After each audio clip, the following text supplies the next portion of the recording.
What's going on, guys? I want to give you a review of what it's like to live with a Ford Raptor R as one of my daily drivers. I just hit 29,000 miles on it. I wanted to do this review at the 24,000 mile mark, but just had a couple of long road trips to Ironman triathlon races and put some more miles on it. But as you could tell, in just a short amount of time, how many miles I put on it, I do drive it a lot. And I want to give you guys the insights of what it's like to own it and drive it that much and answer some of the most commonly asked questions I get about the Raptor R. So let's get into it.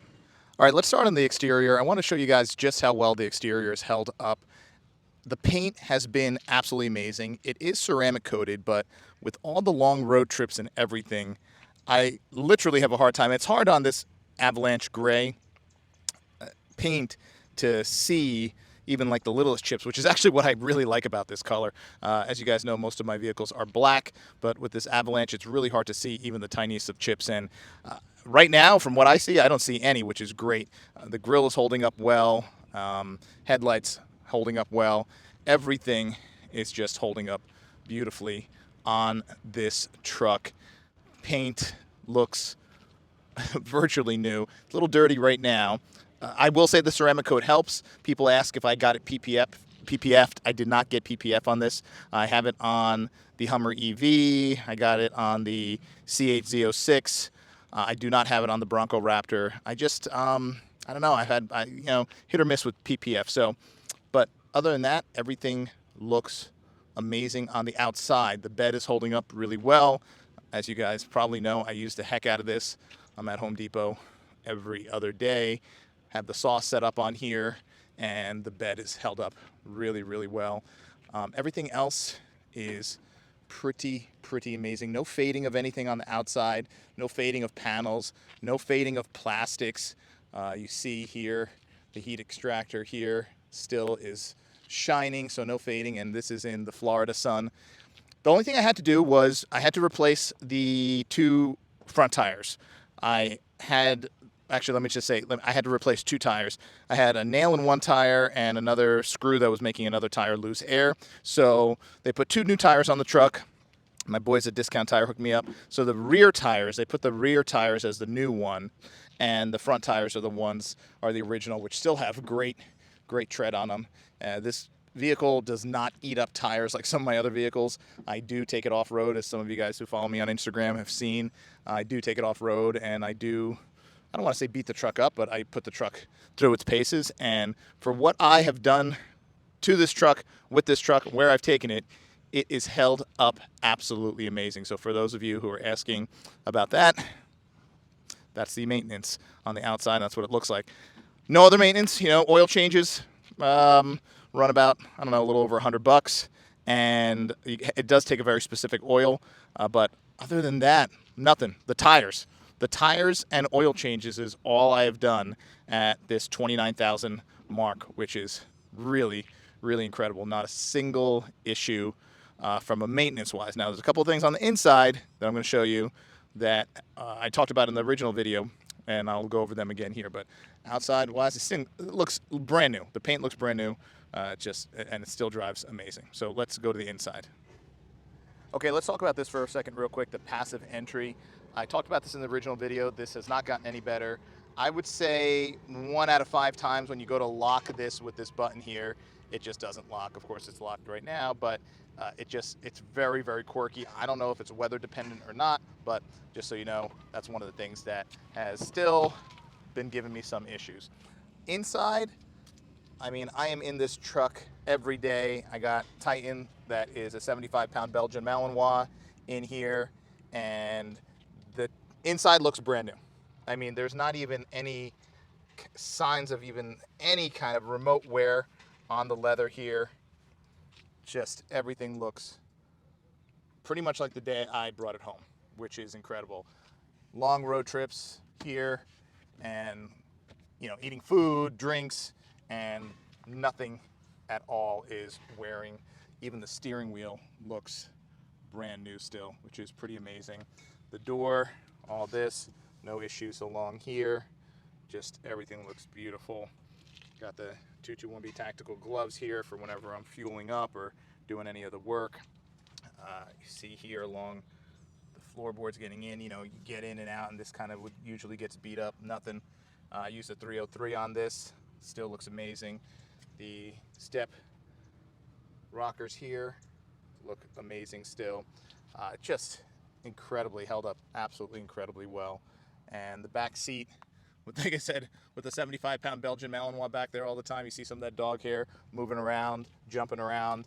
He's pretty good about not scratching anything. It's just absolutely done, absolutely incredible. I'm going to go inside here and talk about a couple of things from a driving standpoint, and a couple of things, little interior quirks. All right, let's start off with this charger for your phone. You see it down there. It never works. I never use it because the phone always slides back and forth, never stays put. So although it is a wireless charger, it is absolutely useless. I always just have my phone in this slot right here, which is kind of really nice. It fits the phone perfectly. And yeah, that's it. So if I want to charge my phone, I just use a MagSafe charger that I have in here, and that is it. So that's, I would say, virtually useless. Everything else, heated seats, cooled seats, everything works great, is working amazing. I will say I have used this a few times, which I thought was a little bit quirky. This feature where that folds down, and yeah, I've used it. It folds that folds down, and you kind of flip this open. Let me do this right here, and you flip this down, and you have a little workspace table here. I mean, this is great if you're parked somewhere, you got some food, or you got your iPad, you want to do some work here. So although I did think this was a little gimmicky at first, actually it's come in handy, so I do like that. Now the thing that I don't like is that the center console almost never stays open by itself. So that's a little bit of a pain when you're trying to get something out and you want to try to and you see there, right? So a little bit of a pain to have that happen, but I don't know. I live with it, but it is annoying that it never stays open. So the other thing, I'm going to back out here, is the turn stalk. That turn stalk doesn't come back. So there's a lot of times, I think it's when you make a left, that it doesn't come back up. You have to manually bring it back up. Probably a spring in there that's screwed up, and I could probably take it to Ford to get it fixed, but I've gotten so used to it, I just don't even think about it anymore. But it is annoying. It seems to be a problem on a lot of the vehicles, and it's in the forums. People are talking about it. But other than that, I mean, it's not that big of a deal. It's not that annoying. I just kind of gotten used to it. But just so you know, that is an issue. And of course, I talked about how this doesn't have the Blue Cruise.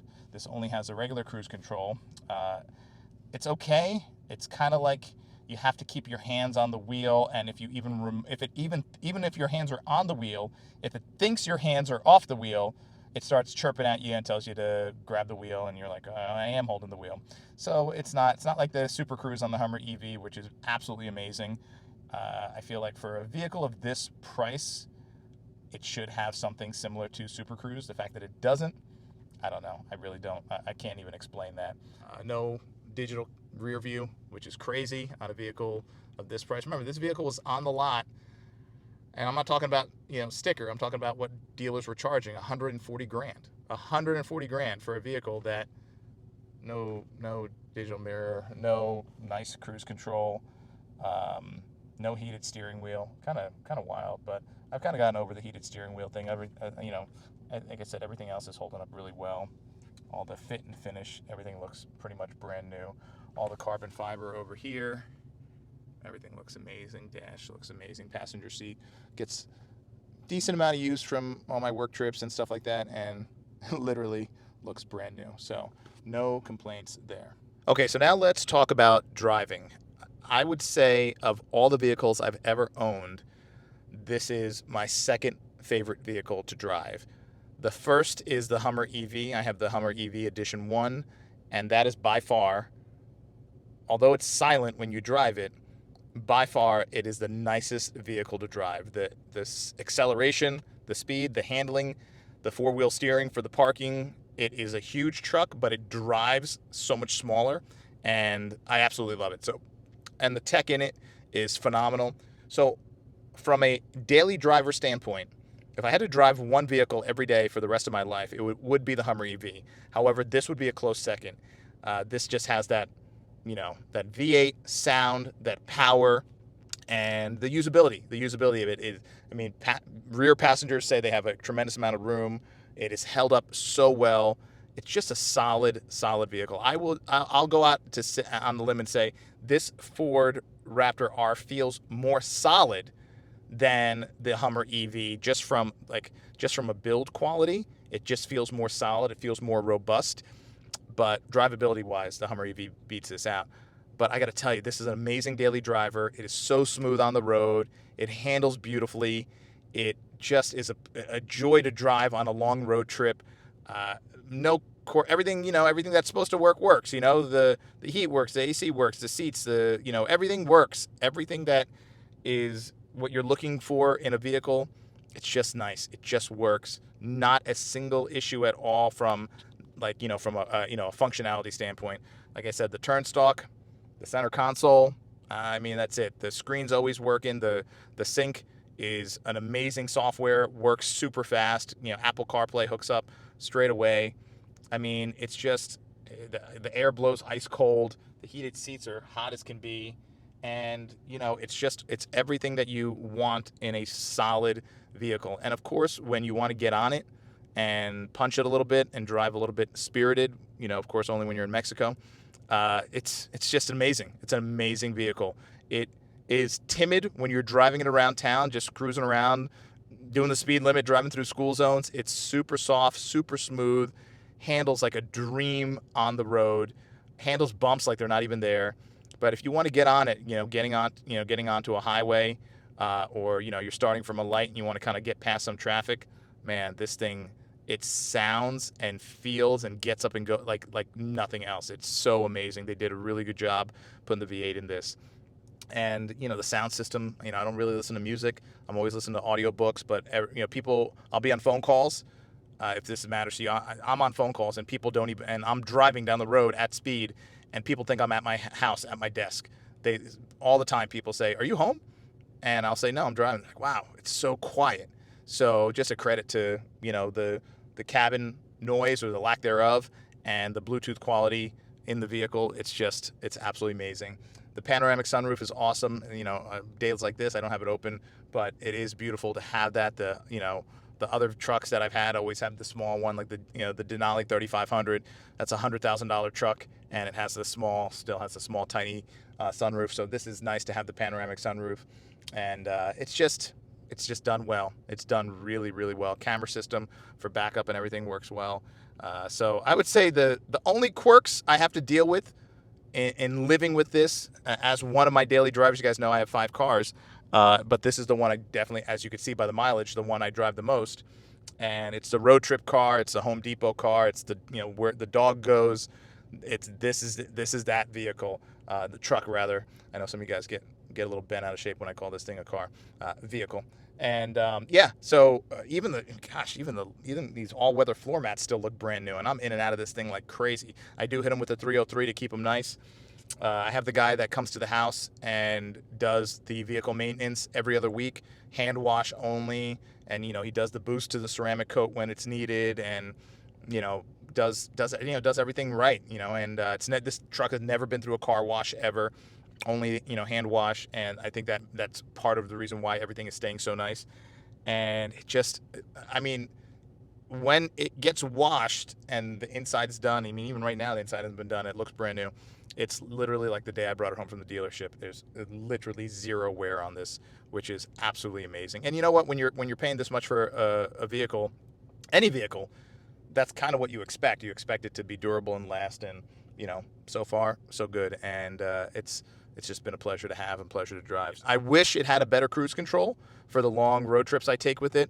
That would probably be my one thing I would love to add to this. I don't know if Ford is ever going to put Blue Cruise on the Raptor or the Raptor R, but if they come out with a Raptor R that has Blue Cruise, I am buying that thing right away, 100%, because this is an awesome road trip vehicle. You can just fit so much stuff in it, and going to the Ironman, going to ultra marathons, whatever you want to do, this thing is awesome. Home Depot, grocery store, it just does it all. Costco hauls, I mean, it's amazing. So so that's it. I hope this video helped. Just a little wrap up. I'll end on this. Everyone's always asking about fuel economy. Fuel economy, when I did my last highway trip, I was doing, I don't know, just, over the speed limit. No one does the speed limit. And for a while, I was averaging 19.5 on the highway. And I think I took a photo of it. I was so shocked. So I'll try to have that put in. But every day around town, I'm not getting on it all the time. Once in a while you get on it. And right now, and I've been idling here for a little while, but before, when I first got here, it was at 12.5. So 12.5 for around town daily driving, and I got 19.5 for, on the highway. I mean, that's not too bad for a vehicle, 700 plus horsepower vehicle with a V8. I'll take that. I'm pretty happy with it. I never look at the price at the pump. I just put in 93 octane, and it is what it is. But this is not a vehicle you want to buy if you are worried about gas prices. But for what it is, the fuel economy is pretty darn good. And then it's offset by the Hummer EV that gets zero fuel. So there's that. But yeah, if there's any other questions you guys have about living with a Raptor R as a daily driver, what it's like to own it, or anything, or if you have questions about how to go about creating a life where you can afford one, let me know. Drop it in the comments, and I will try to do my best to answer and give you guys insights and help to get there one day, because it's all possible. It's possible for any one of you, as long as you have the right strategy and the right habits and the right structure. That's it. So, all right, let me know if you guys have any questions, and I'll see you next time.